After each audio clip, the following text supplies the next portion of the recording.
अंबरनाथ शहरातील वाढती वाहतूक कोंडी आणि अपघातांचा धोका लक्षात घेता नगराध्यक्ष तेजस्वीताई करंजुले पाटील यांना ट्रॅफिक वॉर्डन नेमणुकीबाबत निवेदन देण्यात आलंय। शहरातील वाढती लोकसंख्या, शहरीकरण आणि वाहन संख्येमुळे कल्याण बदलापूर रोड, मटका चौक ते महात्मा गांधी चौक, अंबरनाथ पूर्व व पश्चिम रेल्वे स्टेशन परिसर, गांधी चौक, फॉरेस्ट नाका, डीएमसी बँक परिसर, स्वामी समर्थ चौक आदी ठिकाणी वाहतूक समस्या गंभीर बनली आहे। वाहतूक नियमनाअभावी पादचारी, शालेय विद्यार्थी, ज्येष्ठ नागरिक आणि वाहन चालकांना जीव धोक्यात घालून रस्ता ओलांडावा लागत असून अपुरे मनुष्यबळ ही मोठी अडचण असल्याचे निवेदनात नमूद करण्यात आले आहे। हे निवेदन नगरसेवक मनीष गुंजाळ यांच्या वतीने देण्यात आले असून नगराध्यक्षांनी या मागणीवर लवकरच कार्यवाही करण्याचे आश्वासन दिले।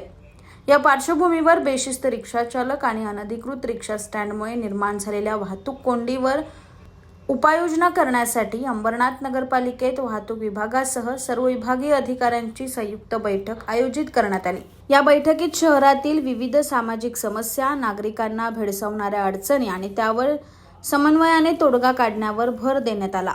अंबरनाथ पूर्व रेल्वे स्थानकाबाहेर स्वर्गीय काका जोशी हे मुख्य अधिकृत रिक्षा स्टँड असताना शिवधाम कॉम्प्लेक्स, सारडा भवन आणि शिवसेना शहर शाखा परिसरात अनधिकृत रिक्षा स्टँड सुरू असल्याचे निदर्शनास आले आहे। हे सर्व अनधिकृत स्टँड बंद करून रिक्षा चालकांना मुख्य स्टँडमध्ये समाविष्ट करण्याचा निर्णय घेण्यात आला असून यासाठी रिक्षा युनियनलाही विश्वासात घेतले जाणार आहे।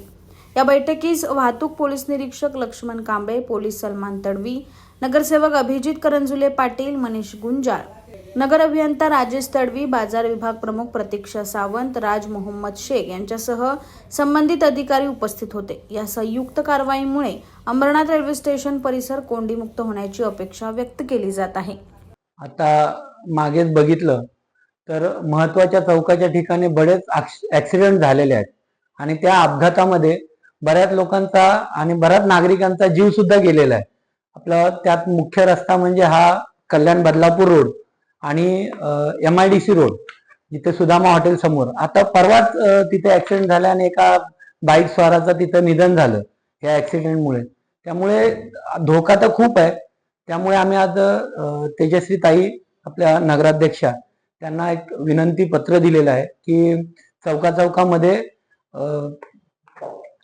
पोलीस कर्मचारी जे आहेत आपले ट्रॅफिक हवालदार, तर ते कमी पडतायत, तर त्यांना सहकार्य करण्यासाठी वॉर्डन आधीही होते, आता ते नाहीयेत, तर त्याची मनुष्यबळ कमी असल्या कारणाने त्याची गरज आहे। प्रशासन गंभीरच आहे आणि ताईंनी आता मागच्या आठवड्यामध्येच ट्रॅफिक विभागाची बैठक घेतली आणि त्या विभागाच्या बैठकीमध्ये सर्व त्यांच्या ज्या समस्या आहेत त्या वाहतूक विभागाच्या, त्या ताईंनी समजावून त्याच्यासाठी त्या समस्या सोडवण्याचा, त्यांना ज्या अडचणी आहेत त्या सोडवण्याचा प्रयत्न त्याच्यामधून सुरू केला आहे।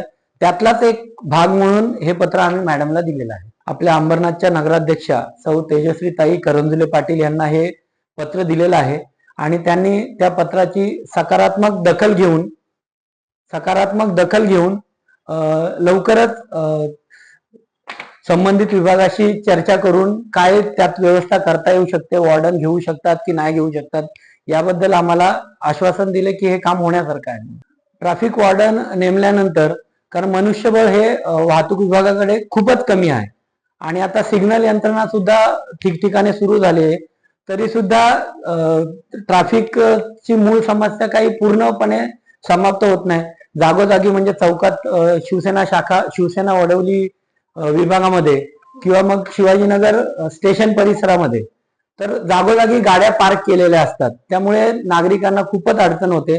त्यामुळे आणि तो रहदारीचा रस्ता असल्यामुळे, रहदारी जास्त असल्यामुळे नागरिकांना अडचण होते, तर वॉर्डन नेमल्यामुळे ती अडचण कमी होण्यासाठी मदत होणार आहे।